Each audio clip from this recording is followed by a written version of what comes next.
Всем привет, с вами Bad Polygon, и в этом видео автор урока Nico 16 покажет, как можно применить текстуру к тому, что мы делали в предыдущем видео. Напомню, в предыдущем уроке мы создавали город при помощи аддона Blender GIS. Ссылка будет в описании. На русский язык переведено и озвучено Bad Polygon, а ссылку на англоязычный урок от самого автора вы сможете найти в описании этого видео. Обязательно не забудьте подписаться на канал, поставить лайк и оставить комментарий. Не забудьте про колокольчик, чтобы получать уведомления о новых уроках. Также мой канал в Telegram и страница Facebook всегда к вашим услугам. Ссылки в описании этого видео.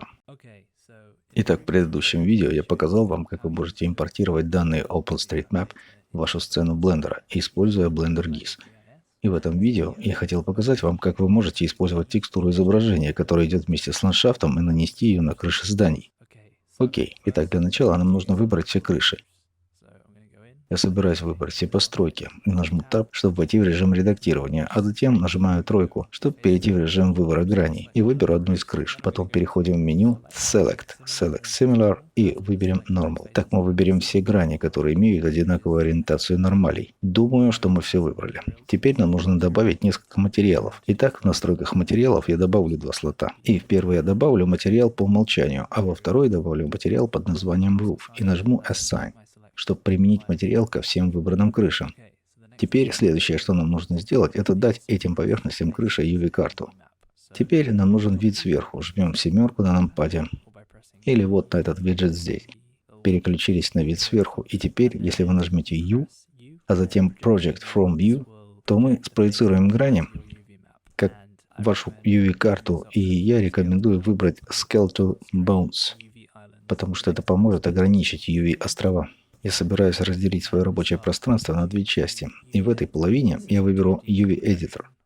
Итак, это двумерная проекция этих крыш. Я перейду к этому небольшому выпадающему меню и выберу изображение Google Set WM. И вы видите, что острова примерно совпадают с тем местом, где они должны быть в редакторе UV. Но они немного смещены, и есть способ исправить это. Выбрав все острова, нажмите G, чтобы схватить и переместить их. Итак, некоторые из островов находятся в нужном месте. Затем я перехожу в режим 2D-курсора и, удерживая клавишу Shift, кликаю правой кнопкой мыши, чтобы установить курсор на нужную область. Теперь пройдемся по карте, чтобы убедиться, все ли корректно. Итак, мы перешли на другую сторону карты. И здесь я вижу, что это нужно немного уменьшить от положения 2D-курсора. Я нажимаю S, чтобы масштабировать, и, возможно, вам также придется повращать.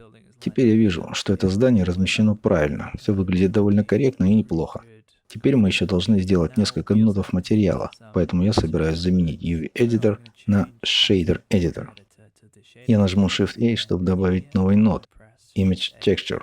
Теперь я перейду к этому раскрывающемуся списку, и я выберу изображение Google Set WM. И я подключу Color к каналу Base Color нода BSDF. И вы видите, что материал обновился. И теперь, если мы перейдем в режим Look Dev или текстурный, мы можем увидеть, что текстура используется на верхах зданий. И это так. Теперь я использую свою текстуру не только на местности, но и на самих зданиях. Итак, мы можем даже перейти в режим Eevee, можем добавить Sunlight. А затем, если мы перейдем к свойствам тени и перейдем к разделу Cascade Shadow Map, мы можем изменить расстояние, максимальную дистанцию теней до 5000. И тогда мы получаем вот такую игру теней на наших зданиях. Вы также можете выбрать здание, а затем перейдите к основному материалу, который мы создали ранее, и изменить его цвет на 50% от белого, то есть серый, чтобы он немного больше сочетался с ландшафтом и текстурой изображения. Ну вот и все, как-то так. Это было краткое руководство о том, как применить текстуру изображения для зданий OSM.